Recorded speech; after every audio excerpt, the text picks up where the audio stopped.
هیچ جتی تا حالا این کارو نکرده. این هواپیمای دو خلبانه است. اینجا هم یه کمک خلبان کار درسته. در بهترین دفتر کار دنیا. آره حرف نداره. برعکس آرماندو کمک خلبانش میتونه از جت بیرون بره.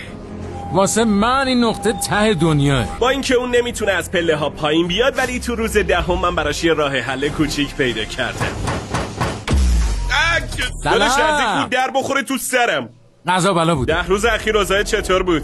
ببین من اینجا نه دوش دارم نه تخت. آشپزخونه درست حسابی هم که نداره، ولی در مجموع خوبه. فکر نمی‌کردم ته جمله‌ش اینو بگه. ولی خب یه پیشنهاد برات دارم. هر 10 روز من قراره یه پیشنهاد ویژه بهت بدم. و پیشنهاد روز 10 اینه که یا این مختصات ویژه رو از من قبول کنی که باهاش میتونی بری یه جای دنیا و $50,000 پول برداری، یا بچه جنسو بیارید.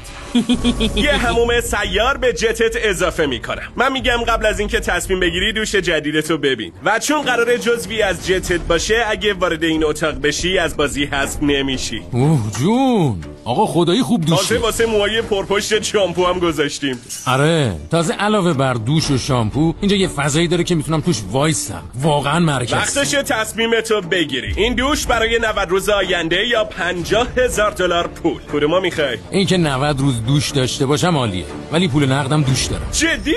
وای من. هواپیما واسه پروازه، منم واسه پرواز ساخته شدم. باورم نمیشه دست رد به دوش زد. باشه برو 50,000 تا بردار. در اسرع وقت. حالا که فکرشو میکنم انگار شامپو واسه این دوست خلبانمون همچین پیشنهاد خوبی هم نبود. یه نفر قراره تو این مختصات با $50,000 پول نقد منتظرمون باشه که با احتساب این جت $2.5 میلیون میتونه آرماندو را به پردرآمدترین برنده یک کانال مستر تبدیل کنه. $50,000 به قیمت بوی سگ دادن. انتخاب واضحیه. امشب بزرگترین دغدغه‌م اینه که این $50,000 رو کجا بذارمش. حالا واقعا میتونم خانواده‌مو هر جا که بخوام ببرم.